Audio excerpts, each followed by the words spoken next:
Assalamualaikum warahmatullahi wabarakatuh. Saya Hairani Zakia dengan NIM 21103010607.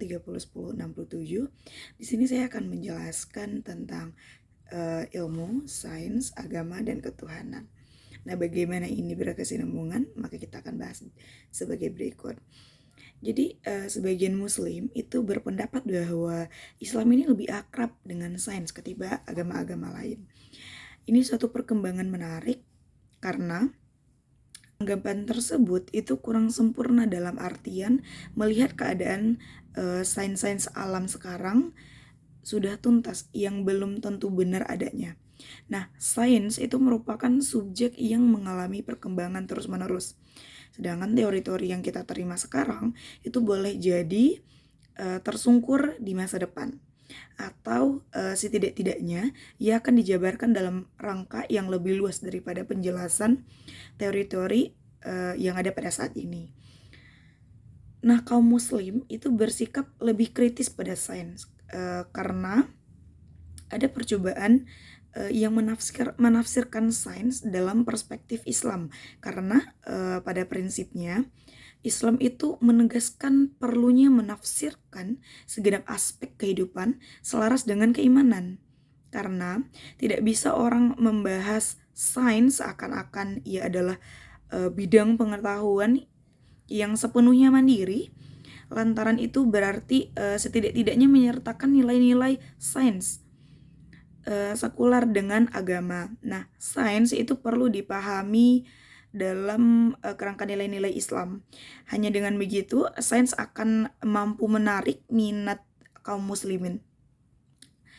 Nah, anggapan bahwa sains alam melambangkan sistem kebenaran yang murni dan langsung itu membuat prinsip-prinsip tersebut menjadi tidak populer pada masa saat ini karena sains kerap dipandang sama dengan ideologinya, dengan agama itu sendiri. Nah, ide tersebut itu agak janggal karena sesungguhnya sains hanyalah rangkaian kebenaran dan teori yang bekerja sesuai dengan dalil-dalilnya sendiri. Meskipun bagi seorang pemeluk agama, dalil-dalil tersebut akan diteropong melalui konteks-konteks spiritual yang lebih luas. Nah, masalahnya yang membentur sains sebagai bidang penyelidikan yang sama sekali mandiri, malah kenyataannya bahwa tidak ada sesuatu yang terlepas bebas dari sudut pandang agama mengingat alam adalah ciptaan Allah dengan pola bentuknya. Nah, menajamkan dikotomi antara sains dan agama itu hanya berarti merangkai nilai-nilai secular science sederajat dengan agama atau bahkan mengunggulkan di atas agama. Memang siapapun bisa melihat produk-produk sains itu memperoleh manfaat dan kesuksesannya. Sedangkan agama menuntut keimanan pada gaib tanpa bukti jelas atas kebenarannya. Tetapi berdasarkan pembahasan kita sebelumnya, maka untuk membatasi permasalahan ini, bagaimana kita mengerti pengertian sains itu dalam agama dan Tuhan. Nah, secara etimologi, sains itu atau ilmu itu berasal dari bahasa Arab yang berakar dari kata alma atau alma ilmalah, yang artinya itu memahami benar-benar atau dapat juga berarti itu pengetahuan. Nah, sains itu diartikan leksakalnya itu adalah pengetahuan tentang suatu bidang yang disusun menerangkan gejala-gejala tertentu di bidang pengetahuan. Sedangkan ilmu dalam arti terminologi itu adalah merupakan kumpulan pengetahuan yang mempunyai ciri-ciri tertentu. Nah, ciri-ciri keilmuan itu berdasarkan pada jawaban yang diberikan ilmu terhadap ketiga pertanyaan. Misal kayak apakah yang ingin kita ketahui, lalu bagaimana cara kita memperoleh pengetahuan tersebut, lalu bagaimana lalu bagaimana nilai dari pengetahuan tersebut bagi kita.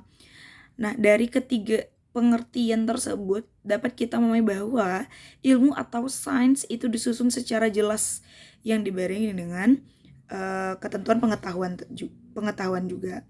Nah, dalam artian ilmu dan pengetahuan itu mempunyai pengertian yang berbeda secara mendasar. Dapat kita tarik kesimpulan bahwa belajar sains itu adalah suatu bentuk kita sebagai manusia ciptaan Allah itu memahami hakikat kehidupan manusia itu sendiri dengan segala kekurangan dan keterbatasannya.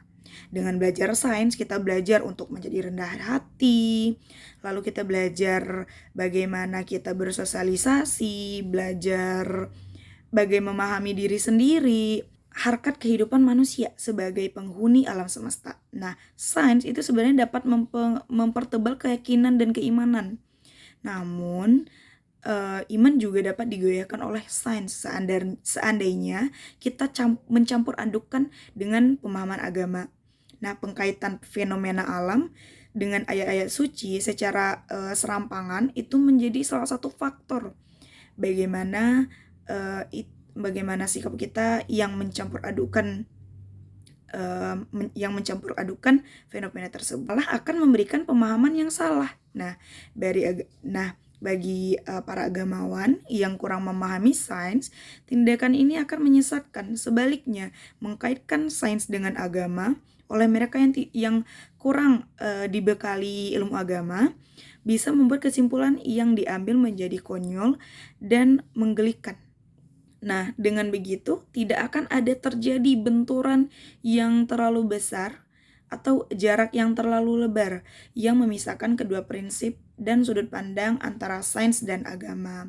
Yang pada akhirnya dengan ilmu atau sains kita dapat mengenal Allah Subhanahu wa taala melalui ciptaannya di alam raya ini. Sekian penjelasan dari saya akhiri. Wassalamualaikum warahmatullahi wabarakatuh.